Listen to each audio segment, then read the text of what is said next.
Hi, welcome to our channel where we share the most intriguing stories. When a burned-out federal auditor seeks peace in a remote Virginia home, he finds himself the target of a rogue HOA's obsessive crusade for control. But they picked the wrong man. What begins as harassment spirals into forged documents, lies, and all-out suburban war. When I left D.C., I promised myself two things. I'd never wear a suit unless someone was getting buried or married, and I'd never again deal with bureaucratic power trips. After 15 years as a federal auditor, sniffing out embezzlement under the clean carpets of government offices, I'd had enough. So I bought a place where I could breathe. 11 acres of forest-wrapped solitude in rural Virginia. A 2-story colonial revival that had seen better centuries. A half-collapsing barn I planned to turn into an office, and a front porch that creaked like it was proud to still exist. The air was clean. The neighbors were distant, which I counted as a bonus. The real estate agent had said the same thing at least twice during closing. This parcel is not, I repeat, not under the jurisdiction of the Maple Bridge Preserve HOA. It was specifically excluded in a 2008 boundary case. That's why I bought it. That, and the fact that the nearest Starbucks was 15 minutes away. Bliss. For the first week, everything was perfect. I spent my mornings drinking coffee on the porch with a view of deer and fog. Evenings, I worked on restoring the fencing around the southern edge, just for visual integrity, not because I thought anyone would come wandering through the woods. But by day 8, things got weird. It started with a glossy envelope stuffed into my mailbox. No postage, no return address, just a silver HOA logo on the front, like it was a wedding invitation. Inside was a welcome letter from the Maple Bridge Preserve Homeowners Association. It congratulated me on my recent integration into the community and included a breakdown of monthly dues, $1,200. A schedule of fines for violations like non-neutral vehicle color and exterior design non-compliance. A mandatory appearance date for the upcoming civic beautification meeting. I laughed, out loud. It echoed off the pines. I tossed the packet into the burn barrel with some moldy cardboard and figured it was a clerical mistake. Maybe they didn't get the memo that my lot was its own sovereign damnation. I made a mental note to follow up with the county just to shut it down officially. 2 days later, it got less funny. I was tightening the north fence post when I noticed a man with a clipboard and a camera on my driveway. Late 50s, HOA polo shirt, that look people get when they've memorized a policy manual and think it makes them dangerous. He was snapping photos of my truck, a blue 79th Ford that had survived 2 divorces and 1 electrical fire, and muttering about non-regulation finishes. I walked up, gloves on, hammer still in hand. "You lost?" He didn't even flinch. "Just documenting a few things. Your vehicle color's out of compliance. The board prefers muted community-conscious palettes." "Right," I said, smiling politely. "And I prefer strangers not trespassing on my land. See the fence? You're inside it. You're leaving now."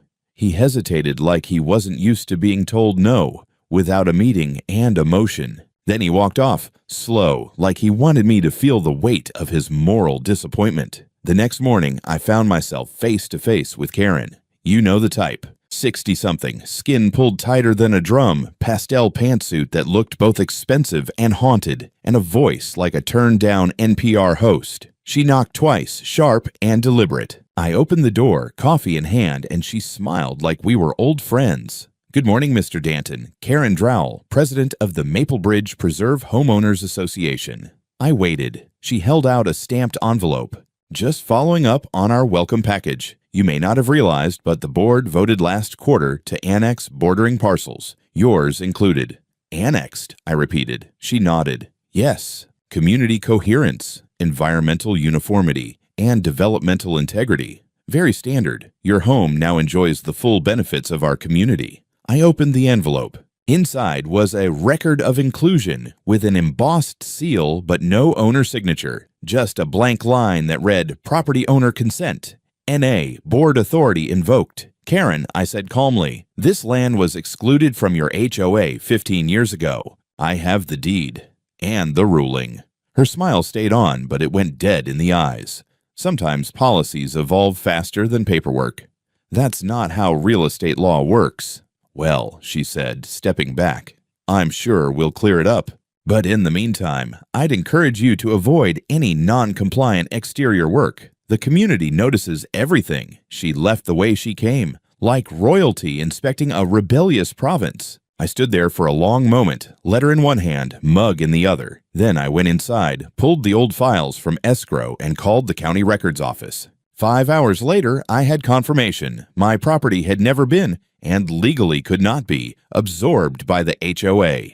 And the best part, the previous owner had sued them for trying this exact stunt 15 years ago. And won. Their charter had been explicitly amended to exclude this lot. My lot. It wasn't just a mistake. It was a repeat attempt. A hostile one. This wasn't paperwork confusion. This was the beginning of a siege. The morning after I confirmed with the county that Maple Bridge Preserve had about as much authority over my land as I did over the moon, I decided to make things painfully, physically clear. I started rebuilding the perimeter fence. The old posts were crooked, some had rotted through, and the back stretch near the tree line looked like a drunk bear had used it for a back scratcher. It wasn't technically necessary, the property lines were already defined by survey stakes, but I figured a visible boundary would do two things. 1. Keep the wildlife where it belonged. 2. Keep the HOA wildlife where they belonged. I spent the better part of the day digging post holes, leveling beams, and arguing with a stubborn auger that kept trying to veer toward every buried rock in Virginia. Around mid-afternoon, I heard the crunch of gravel under tires. I looked up expecting the lumber delivery truck. Nope. A white SUV with Maple Bridge Preserve HOA, Community Integrity Patrol, stenciled on the door, rolled to a smug stop in my driveway. I watched 3 people climb out, all wearing matching khaki uniforms and looks that said their weekends were dedicated to ruining someone else's. They approached like they were serving a warrant. The leader, bald, sunburned, wearing sunglasses even though we were standing under shade, spoke first. "Afternoon, sir. We received notice of unapproved exterior modifications taking place at this residence." I leaned on my shovel. "This residence is not part of your HOA. You're trespassing." "We have documentation," he said, patting a binder like it was a holy scripture. "Your property was annexed by board authority." "And I have county records," I replied, saying that's a fairy tale. He didn't like that. His mouth twitched. He glanced back at the SUV, where someone was already snapping photos of my fence and, for some reason, my face. "Sir," he said, adopting the tone of a dentist about to deliver news about root canals, "until this is resolved, you're still required to comply with community standards. I'm not required to comply with anything you people print on decorative letterhead. Now leave. We need to assess the structure. You can assess your ass right back into that SUV." The woman with him gasped like I'd slapped her with the Constitution.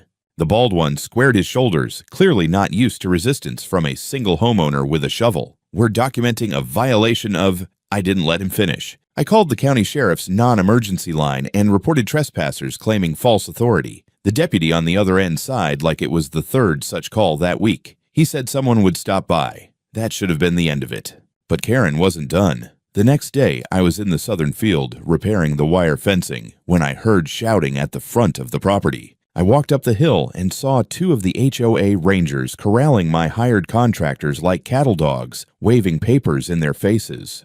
The workers looked confused and more than a little scared. The HOA people were barking threats about unauthorized construction and massive fines. Before I could even holler, Karen herself strutted out from behind a hedge like she'd been waiting. For her cue, pastel pantsuit again, this one the color of dying lavender. She pointed at my workers and yelled, "Stop all work. This is a violation of community code." I climbed the last few feet up the rise and said, "Karen, I told you yesterday. This isn't your jurisdiction." She turned, eyes bright with the kind of zeal you usually see in people who get banned from Facebook for medical misinformation. "Mr. Danton, you were warned. You cannot simply ignore the democratic decisions of this community.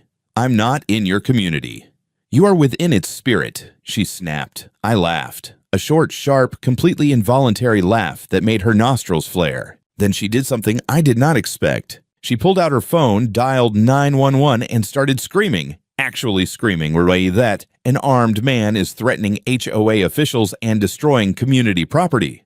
For a few seconds, I just stared at her, stunned, while my contractors froze like deer staring at a fast-approaching lawsuit. Karen kept yelling into the phone, describing me, describing my supposedly brandished firearm, describing the fence posts as community assets under attack. I glanced down at my belt. The only thing hanging from it was a measuring tape. But that didn't matter. A false emergency call is still an emergency call. 2 sheriff's cruisers tore up my driveway within minutes, lights flashing, deputies jumping out with hands near their holsters. My workers immediately threw their hands up like they were auditioning for a hostage scene. The HOA patrol suddenly looked very interested in the clouds. I stepped forward slowly, palms open. Officers, I want to state clearly, I am unarmed. This is my property. These people have...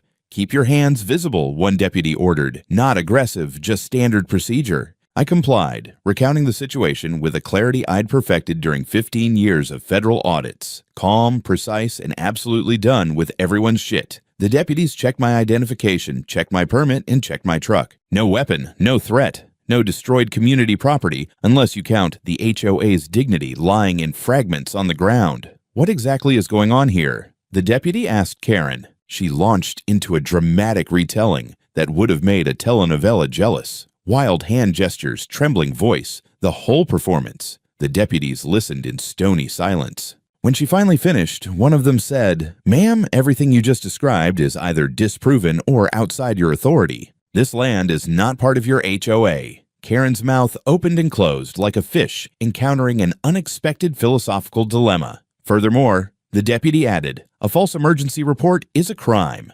We'll be filing a report." Karen's face froze in a rictus of disbelief. The deputies told my workers they were clear to continue and told the HOA patrol to vacate the property. One of them muttered something about paper tyrants as they got back into their SUV. When everyone was gone, I stood alone in the yard for a moment, letting the quiet sink in. Birds chirped. The wind rustled the pines. Then I said to myself, "Okay, so that's how they want to play this."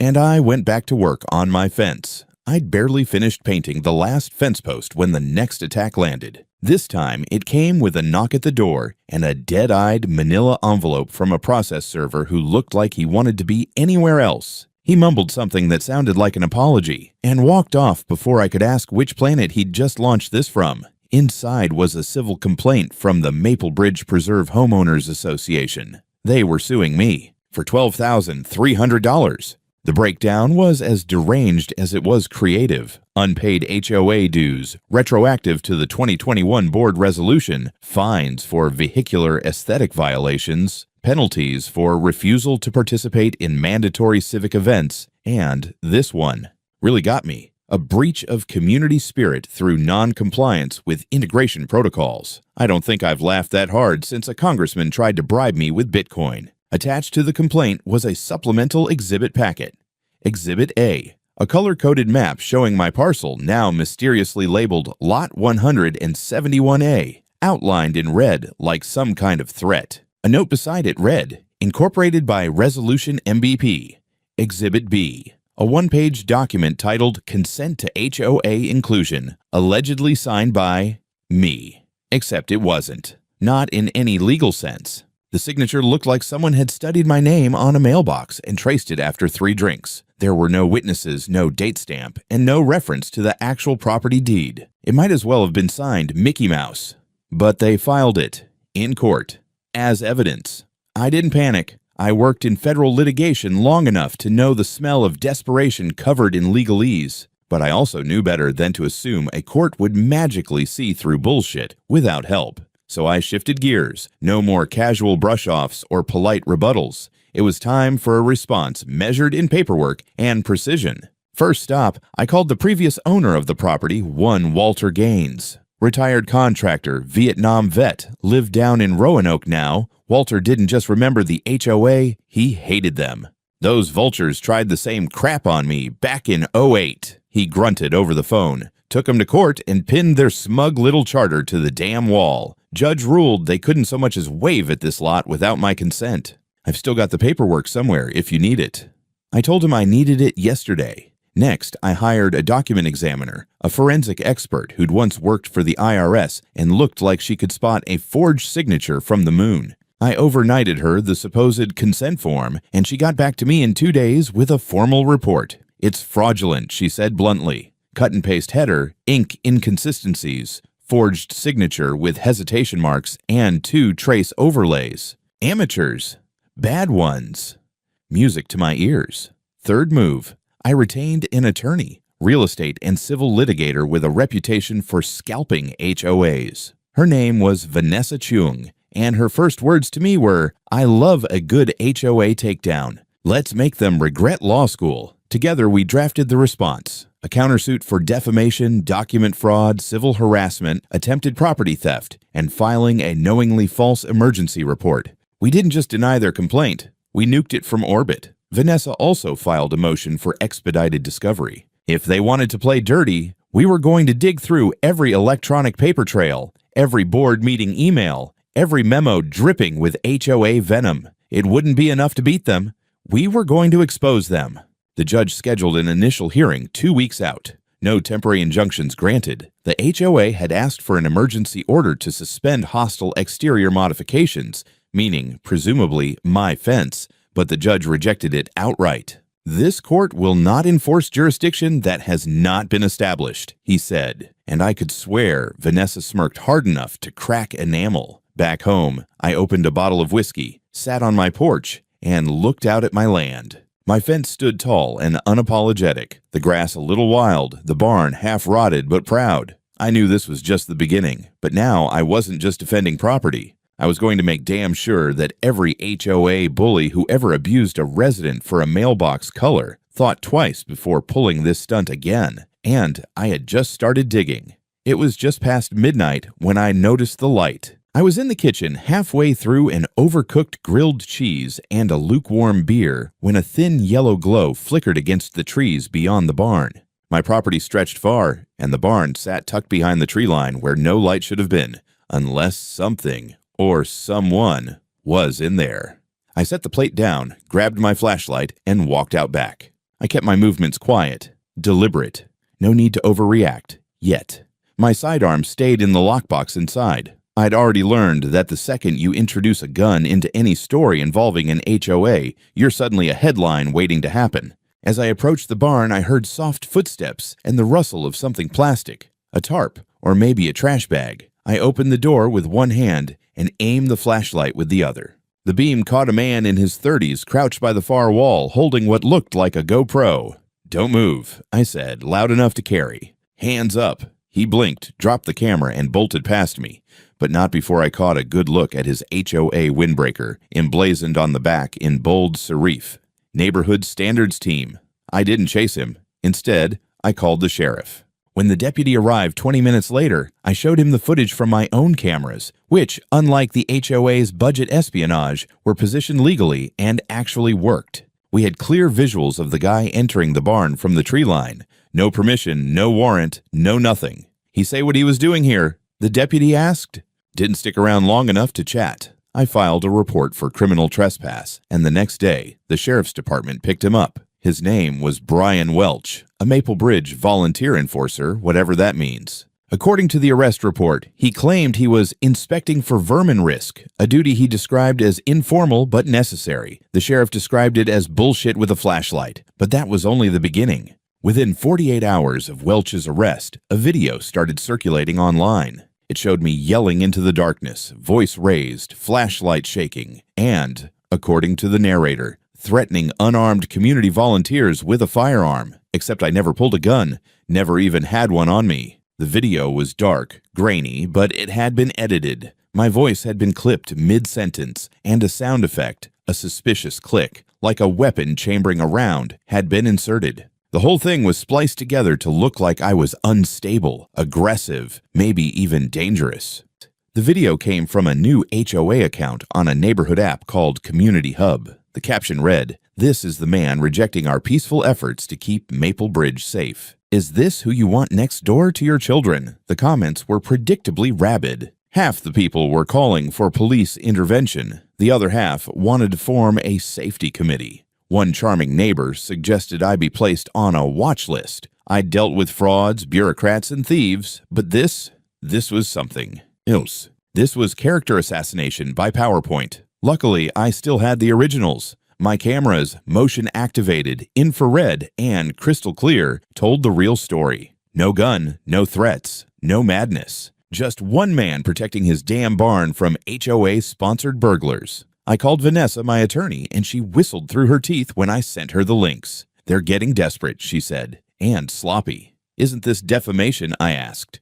Oh, honey, she said. This is a lawsuit wearing a trench coat full of other lawsuits. We filed an emergency cease and desist, a digital takedown notice under the DMCA, and a motion to include this stunt in the countersuit. Vanessa was building the case like a Jenga tower made of TNT. Then things escalated again. That Friday night, I saw movement on my rear cameras, 2 figures sneaking along the fence line near the woods, teenagers, maybe 16 or 17. Dressed in dark hoodies, carrying flashlights, one of them had what looked like a metal pipe. They crawled under the edge of the newly built southern fence. I didn't grab a gun. I grabbed the phone. I called the sheriff and said calmly, "There are 2 unknown individuals trespassing on my land, possibly armed." This time, 3 cruisers arrived. The teens were caught near the tool shed, trying to pry open the lock.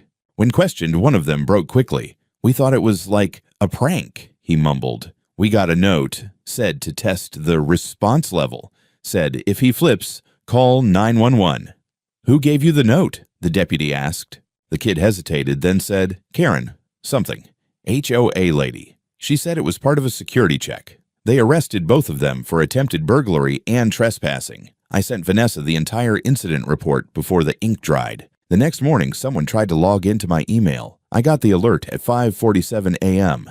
Unusual sign-in attempt detected. IP address traced to Fairfax. VPN, sure, but sloppy. The only email they'd had access to? The one tied to my court correspondence. I changed my password, enabled hardware 2FA, and forwarded the activity log to Vanessa. She called me an hour later. "They're hacking you now." Apparently, community integrity means cybercrime. We were past neighborhood drama now. This wasn't just about a fence or dues. This was a coordinated, malicious campaign to ruin my name, steal my property, and bury me in enough fear to make me fold. But I had no intention of folding. They'd lit a fire. I was going to let it burn them down. I was in the middle of drafting a reply to Vanessa when I noticed something strange. My inbox was missing a few threads, the kind of emails I knew had been there. One was from the county clerk confirming the upcoming court date. Another was from Vanessa's office with attached affidavits for our countersuit. All gone. At first, I thought I'd misplaced them, maybe archived by mistake. But after checking every folder and spam trap I had, it became clear. They weren't just missing. They'd been deleted, selectively. That's when I remembered the login alert from 3 nights ago. The one I almost dismissed after enabling 2-factor authentication, an unusual sign-in attempt from somewhere near Fairfax. I had assumed it was just someone trying a weak password combo. But now it felt a hell of a lot more deliberate. I called Vanessa. "They're in my email," I told her. "How do you know?" "Missing court notifications, critical files gone, no trace in the trash folder, just vanished." Vanessa didn't hesitate. "Send me everything. Access logs. Device activity. If they're trying to ghost you from your own lawsuit, we escalate fast." Then I called a friend of mine from my federal audit days, tech guy named Darren, who now worked freelance cyber forensics. Brilliant, cynical, addicted to Red Bull and revenge. I told him what happened. He showed up the same evening with a beat-up ThinkPad, 3 USB sticks, and the kind of focus that usually comes right before a congressional hearing. Within an hour, Darren confirmed my paranoia. Someone had logged into my Gmail account using a browser in stealth mode, scraped recent legal threads, and deleted specific messages. Not a full wipe, just enough to cause confusion. Worse, they had tried, and failed, to forward some of the threads to an external address, a private relay tied to a domain called maplebridgedocs.com. "Not even subtle," Darren muttered. "This is rookie-level espionage. HOA's got a nerd on staff who thinks he's Edward Snowden. You can trace it." Already did. The IP linked back to a residential subnet in Alexandria, the same area where, coincidentally, the Maple Bridge Preserve HOA had their administrative annex. We pulled up cached DNS logs, packet timestamps, and browser agent strings. It was a full-blown hack attempt dressed up like a forgotten login. Darren compiled the data into a neat report. 90 pages, signed, time-stamped, and formatted for the Cybercrimes Unit. Vanessa nearly cackled when I sent it. "We're filing this under attempted obstruction of justice and digital interference," she said. "And we're forwarding it to the Virginia State Bar and the Office of the Inspector General. Think they'll take it seriously?" "Kid," she said, "they tried to digitally erase your access to court. That's not HOA antics anymore. That's federal territory." Meanwhile, HOA was doubling down in public. Their official Community Integrity Bulletin, a thinly veiled smear newsletter they circulated like propaganda flyers, published a blurb about legal delays and non-participating residents attempting to weaponize the judicial system.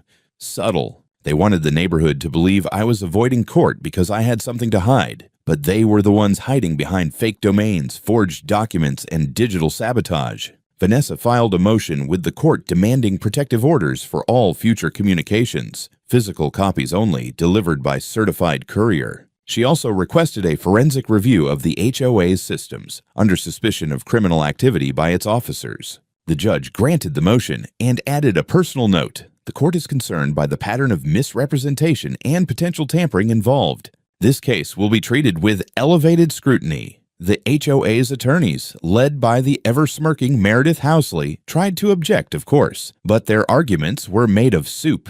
At this point, the story had started to leak. A legal blog picked it up, then a local journalist. Then a national HOA watchdog group published an exposé titled "When Community Associations Go Rogue, the Danton Case." And just like that, it stopped being a private war. It became a public one. I wasn't just defending my property anymore. I was standing between a corrupted system and every quiet homeowner it had steamrolled into silence. The false calls, the doctored videos, the fake annexation, the hacking. It wasn't just harassment. It was a campaign, and I was going to dismantle it, bite by bite, brick by brick. I wore a plain black suit to court, no tie, just enough to say I respected the venue, not the circus that brought me here.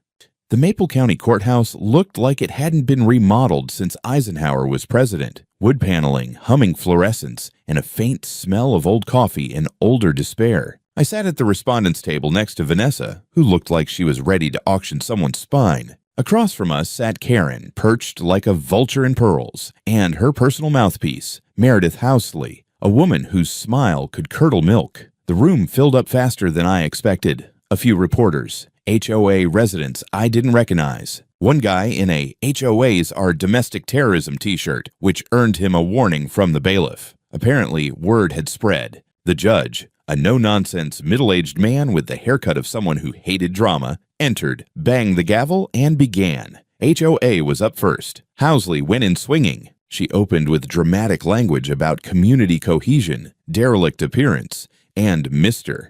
Danton's refusal to participate in shared obligations vital to neighborhood integrity. She presented the infamous consent to HOA inclusion form, the same one with the forged signature and fabricated resolution, like it was the Magna Carta. Then came the kicker, Exhibit C, a copy of the video footage that had circulated online. You know the one, dark, shaky, spliced together to make me look like Rambo on a caffeine bender. They claimed it showed a pattern of dangerous antisocial behavior, including the threatening of a teenage neighborhood volunteer with a weapon. The judge paused. Is the alleged weapon visible in this footage? Meredith hesitated. The threat is implied.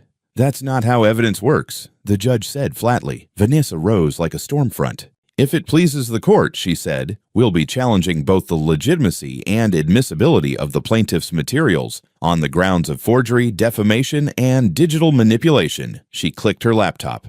The screen behind her came alive with a split-screen video. HOA's doctored version on one side and my original footage, high-res, uncut, time-stamped, and damning, on the other. The differences were glaring. In my footage, I was calm. No weapon. No yelling, just a man asking why someone was in his barn at midnight with a GoPro. The audio in the HOA's version had been doctored. We even played a spectral analysis clip showing the exact points where audio had been spliced. Furthermore, Vanessa added, clicking again, we have forensic evidence proving that the consent to inclusion form is a forgery. Expert analysis indicates the signature was traced, the ink mismatched, and the document header copied from a 2019 template not in use at the time of its alleged creation. She passed the judge a folder. And lastly, she said, cool as ice, We present evidence of unauthorized access to Mr. Danton's private email accounts by an IP address linked to Maple Bridge Preserve HOA systems with the apparent intent of deleting legal communications related to this case. The judge blinked. You're alleging the plaintiff tampered with the defendant's court participation. We are proving it, Your Honor. We dropped the full cyber forensics report on the table like a dead body. Darren had formatted it perfectly. Time logs, screenshots, DNS traces, even the MAC address of the device used in the login. The judge flipped through it, slowly, grimly. Then he looked up at Karen. Mrs. Drowell, are you aware of any unauthorized access to Mr. Danton's personal accounts? Karen smiled. This all feels very theatrical. I can't possibly speak to what technically inclined volunteers may or may not have done in the interest of communal safety. That was a mistake. Your Honor, Vanessa said, we'd like to request a court order to seize digital records from the HOA's administrative systems, including internal communications between board members. The judge didn't even flinch. Granted. Karen's face cracked. Meredith objected, something about privacy and overreach, but the judge silenced her with one sentence. You opened this door by bringing in falsified materials. Now we're walking through it. Court recessed for the day, but not before the judge made it clear the entire HOA would be under scrutiny. All documentation, all emails, all security logs. Outside the courthouse, reporters swarmed. I kept it brief. I bought land to live in peace. They decided to wage war. Now the truth is doing what fences couldn't, keeping the wrong people out. Karen, cornered by a local news crew, hissed that this was a smear campaign by anti-community extremists. Her voice cracked when someone asked if she'd forged legal documents. She didn't answer. She got in her Lexus and peeled out like a teenager skipping detention. That night, Vanessa called me. Guess what they found already? What?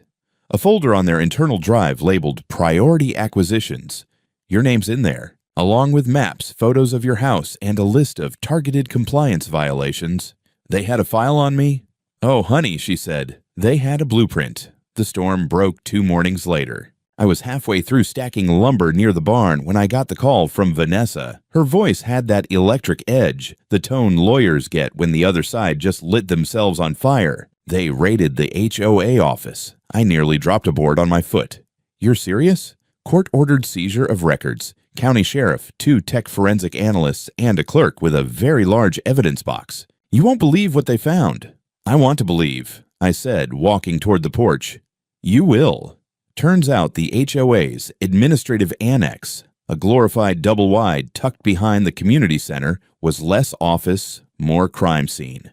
The investigators found a spreadsheet titled Target Parcel Integration Plan with 14 properties, all outside the HOA's jurisdiction, each marked with notes like soft pressure, legal route, or in my case, squeeze out by winter. Copies of multiple consent to HOA inclusion forms, all forged. Some missing signatures, others signed on behalf of owners who had no idea they were members. A folder labeled Compliance Interventions. Photos of my house, license plates, overhead drone shots, even a candid photo of me on the porch with a note, non-compliant. Watch pattern, press harder. Printed emails between Karen and her board discussing adjusting internal documentation retroactively and tightening legal pressure until surrender. A PDF of HOA branded flyers, never distributed, titled, Why Your Neighbor. Might be a danger to the community. My name was in bold. I sat down on the porch swing and exhaled slowly. They had a full campaign planned, Vanessa said, and not just for you. They were trying to expand the HOA through sheer fraud. Realtors know. Not yet, but they will. I already sent a copy to the County Real Estate Ethics Board. By noon, the news had broken. Local affiliates ran segments like Power-Hungry HOA Caught Forging Ownership Claims and Whistleblower Exposes Suburban Tyranny. My phone exploded. Friends from my DC days, old audit partners, even my brother in Montana, all of them messaged some version of holy shit, man, and then came the fallout. Brian Welch, the guy caught breaking into my barn, was arrested again, this time for obstruction and conspiracy. He cracked within an hour, claimed Karen pressured him into surveillance work. That she said it was legally gray, but morally necessary. His full statement read like a cult confession. Other board members started distancing themselves fast. One resigned. Another told the press she was unaware of the extent of operations. 2 more went silent, lawyers now speaking for them. But Karen doubled down. She held a press conference from the front steps of her white brick house, standing behind a folding table with a microphone and a desperate smile. Behind her were 2 miserable-looking junior board members and a poorly spelled banner reading "Protect Community Sovereignty."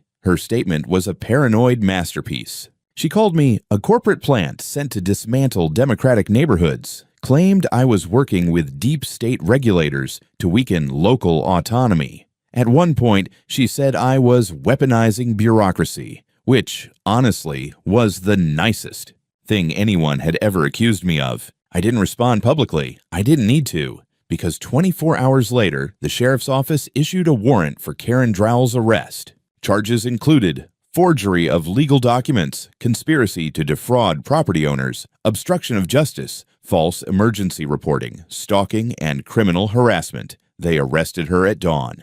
Footage hit the evening news. Karen in a robe and pearls, hands cuffed behind her back, trying to yell about sovereignty while being loaded into a squad car. I watched the segment twice. Then I poured myself a bourbon and looked out across my land. Quiet. Whole. Mine.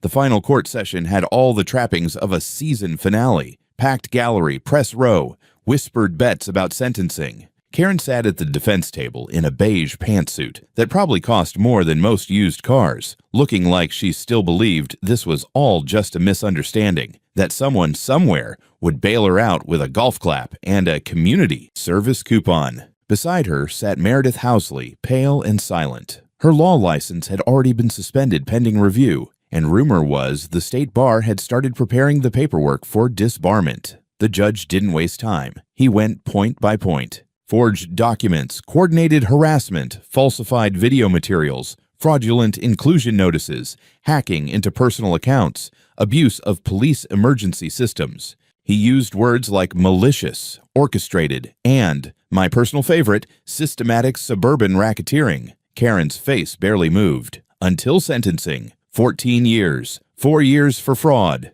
3 for document tampering, 2 for criminal harassment, 1 for digital trespass, 2 for conspiracy, and 2 more tacked on for making a false emergency report with intent to manipulate court proceedings. Meredith got 8. No parole for either. When the judge read the last count, Karen didn't even flinch. But when he ordered the complete dissolution of the Maple Bridge Preserve HOA, her jaw finally dropped. The board would be stripped of all authority, funds seized and redistributed to victims via civil restitution, and all properties previously annexed illegally would have their records corrected. It was done. The empire of Xeroxed tyranny was dead. Outside, the courthouse steps turned into a media blitz. HOA horror stories from other neighborhoods started surfacing like cockroaches under a flipped mattress. News vans parked along the county road. A producer from a major network asked if I'd be willing to do a long-form docuseries. I declined. I had other plans. 2 months later, I officially launched HOA Watchdogs, a nonprofit platform for homeowners targeted by rogue HOAs.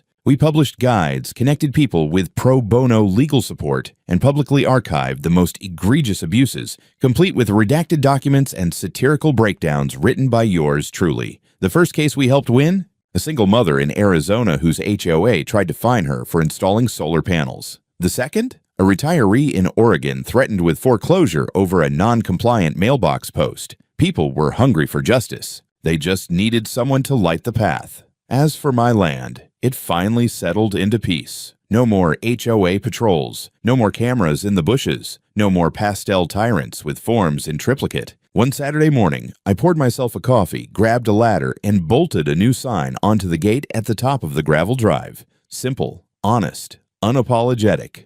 Private property. Show a free zone. We don't bow to paper tyrants. A few cars slowed down to read it. One guy honked. I nodded, sipped my coffee, and watched the sun crawl across 11 untouched acres. They tried to annex me with paperwork and paranoia. They forgot who they were dealing with.